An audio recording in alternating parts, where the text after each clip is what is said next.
श्री कृष्ण गोविंद हरे मुरारी, हे नाथ नारायण वासुदेव। आज की कहानी गोवर्धन जी की पूजा। एक दिन भगवान श्री कृष्ण ने देखा कि पूरे ब्रज में तरह तरह के मिष्ठान तथा पकवान बनाए जा रहे हैं। पूछने पर ज्ञात हुआ कि वृषासुर संहार कर लोग गोप गोपियाँ देवराज इंद्र की पूजा करने के लिए तैयारी हो रही है। इंद्र की प्रसन्नता से वर्षा होगी, गायों को चारा मिलेगा तथा जीविकोपार्जन की समस्या हल होगी। यह सुनकर भगवान श्री कृष्ण ने इंद्र की निंदा करते हुए कहा कि उस देवता की पूजा करनी चाहिए जो प्रत्यक्ष आकर पूजन सामग्री स्वीकार करे। गोपों ने यह वचन सुनकर कहा कि कोटि कोटि देवताओं के राजा इंद्र की इस तरह निंदा नहीं करनी चाहिए। कृष्ण ने कहा, इंद्र में क्या शक्ति है जो पानी बरसाकर हमारी सहायता करेगा। उससे तो शक्तिशाली तथा सुंदर वह गोवर्धन पर्वत है जो वर्षा का मूल कारण है। हमें उसकी पूजा करनी चाहिए। भगवान श्री कृष्ण के वाग्जाल में फंसकर सभी ब्रजवासी घर जाकर गोवर्धन पूजा के लिए चारों ओर तैयारी करने लगे।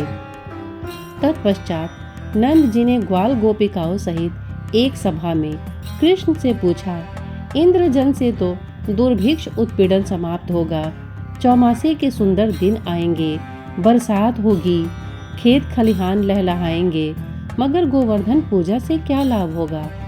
उत्तर में श्री कृष्ण जी ने गोवर्धन की भूरी भूरी प्रशंसा की तथा गोप गोपियों की आजीविका का एकमात्र सहारा सिद्ध किया। भगवान की बात सुनकर समस्त ब्रजमंडल बहुत प्रभावित हुआ तथा स्वगृह जाकर सुमधुर पकवानों सहित पर्वत तराई में श्री कृष्ण द्वारा बनाई विधि से गोवर्धन जी की पूजा की। भगवान की कृपा से ब्रजवासियों द्वारा अर्पित समस्त पूजन सामग्री को गिरिराज ने स्वीकार करते हुए खूब आशीर्वाद दिया। सभी जन अपना पूजन सफल समझकर प्रसन्न हो रहे थे। तभी नारद जी इंद्र महोत्सव देखने के लिए ब्रज आ गए। पूछने पर ब्रज नागरिकों ने बताया कि श्री कृष्ण की आज्ञा से इस वर्ष इंद्र महोत्सव समाप्त कर दिया गया है। उसके स्थान पर गोवर्धन पूजा की जा रही है। यह सुनते ही नारद उल्टे पांव इंद्र लोक गए तथा खिन्न मुद्रा में बोले, हे राजन, तुम महलों में सुख की नींद की खुमारी ले रहे हो। उधर ब्रजमंडल में तुम्हारी पूजा समाप्त करके गोवर्धन की पूजा हो रही है। इसमें इंद्र ने अपनी मानहानि समझकर मेघों को आज्ञा दी कि वे गोकुल में जाकर प्रलयकालिक वर्षा से पूरा गांव तहस नहस कर दे। पर्वताकार प्रलयकारी बादल ब्रज की ओर उमड़े। भयानक वर्षा देखकर ब्रजमंडल घबरा गया। सभी ब्रजवासी श्री कृष्ण की शरण में जाकर बोले, भगवान, इंद्र हमारी नगरी को डुबोना चाहता है, अब क्या किया जाए। श्री कृष्ण ने सांत्वना देते हुए कहा कि तुम लोग अपनी गौओं सहित गोवर्धन की शरण में चलो, वही तुम्हारी रक्षा करेगा। इस तरह समस्त ग्वाल बाल गोवर्धन की तराई में पहुंच गए।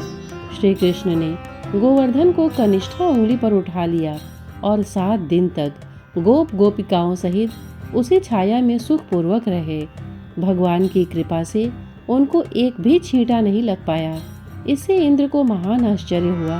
तब भगवान की महिमा को समझकर तथा अपना गर्व नष्ट जानकर इंद्र स्वयं ब्रज आए और भगवान कृष्ण के चरणों में गिरकर अपनी मूर्खता पर महान पश्चाताप किया।